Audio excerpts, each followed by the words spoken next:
कल cyber case number 148 2019 में रिहाई हुआ है। अब उस सामानों के मुक्ति के लिए प्रार्थना न्यायालय से की जाएगी। कानून बनाना चाहिए। यदि एफआईआर हुआ और अनुसंधानकर्ता के द्वारा प्रस्तुत साक्ष्य से अभियुक्त को सजा नहीं हुआ तो उस अनुसंधानकर्ता के गलत अनुसंधान पर और उसके जो मॉनिटरिंग कर रहे हैं सुपरवाइजरी अथॉरिटी जो उनके हैं वे लोग भी इसके दोषी हों। जब तक जवाबदेही नहीं निश्चित की जाएगी कि किसके का गलती से ये ऐसा हुआ, तब तक जनता इसी तरीके से ठगी हुई महसूस करती रहेगी। वर्तमान जो केंद्रीय सरकार है उन्होंने कहा कि नहीं, हम न्यायालय के आदेश से अलग हट करके हम इस कानून को और सख्त करेंगे और न्यायालय का आदेश जहाँ का तहाँ रह गया। पुलिस दोषी को बकस देना है, उसके सपोर्ट में हो जाना है, निर्दोष को फंसा देना है और न्यायालय का चक्कर काटते रहे। वर्षों बीतने के बाद पता चलता है कि अरे ये तो निर्दोष है, कोई साक्षी नहीं इसके खिलाफ में। अब वो ठगा हुआ महसूस करता है। वकील साहब ये बतलाइए कि 2019 में एक अंतर्राष्ट्रीय गिरोह का भंडाफोड़ झरिया में हुआ था पुलिस उद्भेदन में, जो विदेशों से धन उगाही किया जा रहा था, ठगी का काम किया जाता था। जबकि अमेरिका में ये कानून है कि वहाँ पर कोई ठगी करता है तो उसे वहाँ की सरकार छोड़ती नहीं है, जिसका आप उदाहरण देख सकते हैं अडानी केस में। अडानी ने कुछ युवा अपना बेरोजगारी को दूर करने के लिए कॉल सेंटर चला रहे थे। अमेरिका के लोगों से या जहाँ के भी लोग से कॉल सेंटर है तो कहीं कभी लोग बात करेगा, लेकिन यह कॉल सेंटर रात में वर्क करती थी। छापामारी करने में 29 लोगों को गिरफ्तार किया। 29 में 9 को तो छोड़ दिया गया, एफआईआर नहीं हुआ उन पर, लेकिन बाकी 20 लोगों को जेल जाना पड़ा। हाई कोर्ट से बेल मिला, कई गवाह एग्जामिन हुए और एग्जामिन होने के बाद न्यायालय के द्वारा यह घोषणा किया गया कि ये लोग दोषी नहीं हैं और बाइज्जत बरी कर दिया गया। ये 250 करोड़ रुपए का ये लोग कांड किए हैं, लेकिन साबित नहीं कर सकी पुलिस। सर ऐसा बोला जाता है कि अमेरिका की न्यायालय या वहाँ के जो मंत्री मिनिस्टर होते हैं वे अपने जनता के प्रति बहुत ज़्यादा जवाबदेह होते हैं। जैसे आप देख रहे होंगे कि अडानी के मामला में वहाँ पर जो 24,000 करोड़ रुपया का जो ठगी हुआ था कि हम यहाँ पर बहुत बड़े प्लांट लगा रहे हैं और उसमें लोगों से पैसा उगाही किया गया था और उस पैसे में से 2200 करोड़ रुपया यहाँ के अधिकारियों के बीच में हर स्टेटों में जा कर के उन लोगों से एमयू साइन कराया गया था और उसमें वितरित किया गया था।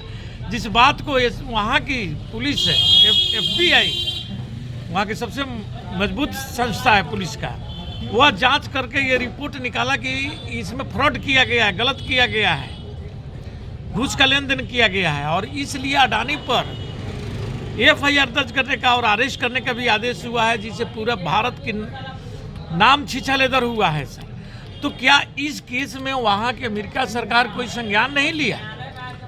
देखिए, अडानी और अमेरिका का जो मैटर है वो अपनी जगह पर है। जहाँ तक इस मामला से संबंध रखना है तो अमेरिका के लोगों के साथ अगर कांड कुछ हुआ रहता तो अमेरिका के लोग एक्टिव रहते। कोई किसी ने कंप्लेन नहीं किया कि मेरे साथ फ्रॉड हुआ है। ये सिर्फ एक कल्पना किया गया कि अमेरिका के लोगों के साथ फ्रॉड किया जा रहा है, तो कल्पना के आधार पर तो अमेरिका अपना काम करेगी नहीं। क्यों नहीं साइबर का जो अनुसंधान करता थे अमेरिका जाकर के पता किए इन लोगों से कि आपके साथ हुआ है कि नहीं हुआ है। कोई एगो सिंगल कंप्लेन रहना चाहिए था, कहीं कोई कंप्लेन नहीं था। आज भी उनके लाखों रुपया का संपत्ति, कंप्यूटर वगैरह थाना में जब्त पड़ा हुआ है। न्यायालय के द्वारा कहा गया कि अभी नहीं रिलीज किया जाएगा, जब आपको केस का फैसला हो जाएगा तो रिलीज हो जाएगा। तो सर, क्या ये माना जाए कि पुलिस जबरदस्ती जैसे कोयला माफिया, लोहा माफिया, बालू माफिया वो के पक्ष में खड़ी हो जाती है और जो लोग शिकायत करते हैं उन्हीं पर सरकारी काम का में बाधा डालने का आरोप लगा करके और उन्हें जेल भेजने का काम करती है, क्या वैसा ही इसको भी मान लिया जाए? देखिए, आज कहने के लिए हम लोग आज़ाद भारत में निवास कर रहे हैं, लेकिन हम लोगों के ऊपर भी जो कानून का व्यवस्था जो बना हुआ है, तो यह कानून का व्यवस्था उस समय बनाई गई थी अंग्रेजों के द्वारा, जब हम लोगों का देश गुलाम हुआ करता था। और गुलाम नागरिक को किसी भी तरीक़ा से प्रताड़ित करने के लिए, शोषित करने के लिए, दबा कर रखने के लिए, डरा कर रखने के लिए कानून बनाया गया था। कानून क्या था? FIR ले लो, उठा के भेज दो। आज धीरे धीरे ये हो रही है कि पहले देखिए आपका FIR हो जाता था, तुरंत उठा कर भेज देते थे, जेल भेज दिया जाता था। अभी न्यायालय से आदेश हुआ कि नहीं, 7 साल से जो नीचे का केस है उसमें आप नोटिस दीजिए, उसके बाद जो है कि केस कीजिए। ठीक है। अभी आप देखिए एट्रोसिटीज एक्ट का केस होता है, SC ST एट्रोसिटीज एक्ट, उसमें माननीय सर्वोच्च न्यायालय के मुख्य न्यायाधीश न्यायमूर्ति के द्वारा बोला गया कि केस हो तो थोड़ा जांच कर लीजिए और उसके बाद जो है कि केस में लोगों को धरपकड़ कीजिए। इस बात का भारी विरोध हुआ कि नहीं, ये नहीं होना चाहिए।